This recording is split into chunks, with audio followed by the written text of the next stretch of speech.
If you've been building with large language models over the last couple of years, you've probably noticed a frustrating wall. You write a massive prompt, you paste in thousands of tokens of context, you give the model 10 different tools to use, and what happens? It hallucinates, picks the wrong tool, forgets your instructions, or completely collapses under its own weight. Why does this happen? Because forcing a single AI agent to act as your project manager, researcher, coder, and proofreader all at once is a recipe for failure. The top AI engineering teams in the world aren't just writing better prompts anymore. They've moved through 4 distinct evolutionary phases, and landed on a brand new paradigm that changes everything: graph engineering. In this video, we're unpacking the entire evolution of AI system design. You'll learn why prompts and loops aren't enough, how graph engineering actually works under the hood, and how you can use this framework to build production-grade, fault-tolerant AI applications. First, let's clear up a huge misconception. Graph engineering doesn't replace what came before it. Instead, think of AI engineering like building a house. Each new layer adds structural support to the layer below it. Let's look at how we got here. Layer 1, prompt engineering. This is where we all started. Prompt engineering is the art of crafting a single high-quality input to get a specific output. It's perfect for simple chatbots and one-off creative tasks. But as soon as you need dynamic data or long memory, single prompts fall flat. Layer 2, context engineering. To fix prompt limitations, we started feeding the model external knowledge. Context engineering is all about retrieval augmented generation, or RAG, dynamic file loading, tool connections, and long-term memory systems. It's ideal for enterprise AI and deep conversations, but it still relies on a single pass. Layer 3, harness engineering. As apps grew, we needed guardrails. Harness engineering surrounds the model with strict validation rules, format checkers, and safety layers to ensure the output matches exact software requirements. Layer 4, loop engineering. Then came autonomous agents. Loop engineering creates a self-correcting cycle. The model generates an output, tests it, spots an error, and repeats until the problem is solved. This was a massive breakthrough for coding agents and research tools. Layer 5, graph engineering. And that brings us to today. Graph engineering takes all these previous layers, prompts, context, harnesses, and loops, and orchestrates them into a unified multi-agent network. So, what actually is graph engineering? Instead of treating an AI application as one giant all-knowing agent, graph engineering models your system as a directed graph. In a traditional monolithic approach, the user sends a request to a single giant model, and that model tries to do everything before giving an answer.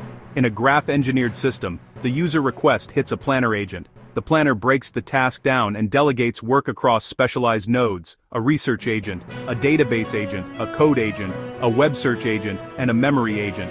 Once they finish, their work is routed to a reviewer, and finally to a writer to produce the result. Every node in this graph is a specialized micro-agent with one single responsibility. The edges between nodes define exactly how information flows, when agents work in parallel, when loops trigger, and when the human needs to step in for approval.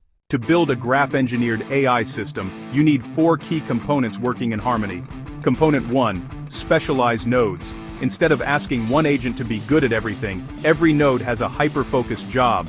You might have a planner, a coder, a critic, a tool caller, or a memory manager, because each node only does one thing. Its prompt is short, precise, and virtually immune to context confusion.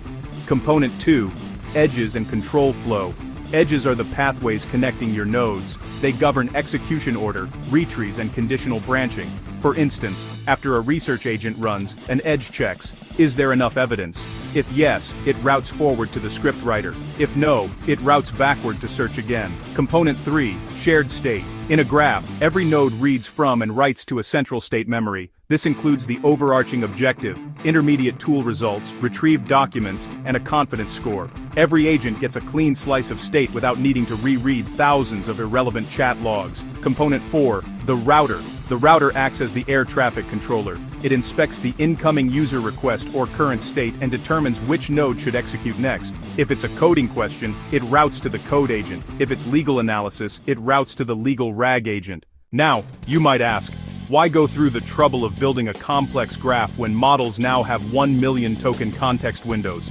Here is the truth about massive context windows. Just because a model can hold 1 million tokens doesn't mean it reasons well across them. Large context windows suffer from context dilution, where key instructions get lost in the noise. Graphs solve this through strict domain isolation. Instead of passing a 200,000 token prompt into one expensive call, each node in a graph only receives the lean, filtered state it needs. This creates 6 major engineering benefits. Lower token usage. You stop resending massive histories on every API call. Zero context dilution. Specialized prompts yield significantly higher accuracy. Easier debugging. If an output is wrong, you can pinpoint the exact node that failed. Reusable components. A fact-checker node can be dropped into entirely different graph workflows. Parallel execution. Independent tasks like web search and database retrieval run simultaneously. High reliability. If step 3 fails, only step 3 retries. You don't restart the entire pipeline from scratch. It's important not to confuse loop engineering with graph engineering. A loop is a local feedback mechanism focused on improving a single task. A coding agent generates code, runs a unit test, sees an error, fixes the code, and repeats until the test passes. Graph engineering is global orchestration. It coordinates multiple agents working together across different domains. In fact, a graph often contains multiple loops. While your code agent is running an execution loop in the background, your research agent can be running a separate loop to gather more web sources. The graph holds the master structure that ties those isolated loops together. To see how powerful this is, let's look at a real-world production example, an autonomous AI YouTube content system. If you tried to build this with one prompt, it would crumble. But here is how it works as a graph. First, the planner breaks down a video topic into required sections. Next, the research agent gathers white papers and recent news, while the database agent pulls internal channel metrics. Both run in parallel. Then, a fact-checker node steps in, scanning the research and verifying every claim against reliable sources. If a claim fails verification, it routes back to research.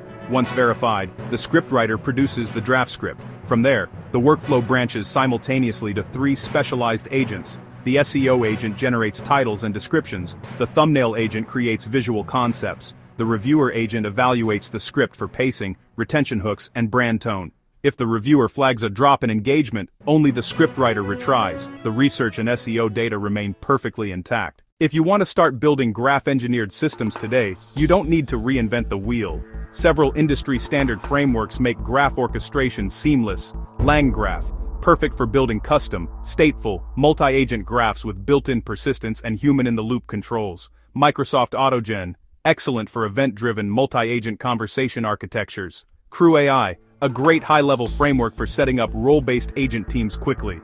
Google ADK, designed for enterprise agent workflows and structured tool orchestration. This shift isn't just an industry trend, it's heavily backed by recent academic literature. Papers like Structure-Guided Prompting from EMNNLP 2024 demonstrate that converting text workflows into graph structures dramatically boosts multi-step reasoning capabilities. Other research, such as GraphICL and GraphIF, proves that graph-structured prompt orchestration consistently outperforms traditional prompting models in complex multi-turn execution.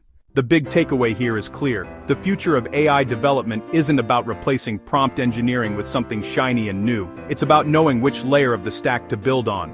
Prompt engineering designs the single interaction. Context engineering designs what the model knows. Loop engineering designs how the model improves itself.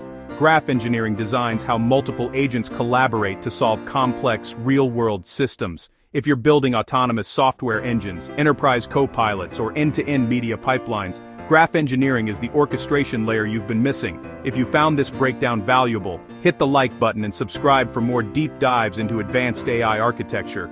Drop a comment below letting me know which agent framework you're currently using in production. Thanks for watching, and I'll see you in the next video.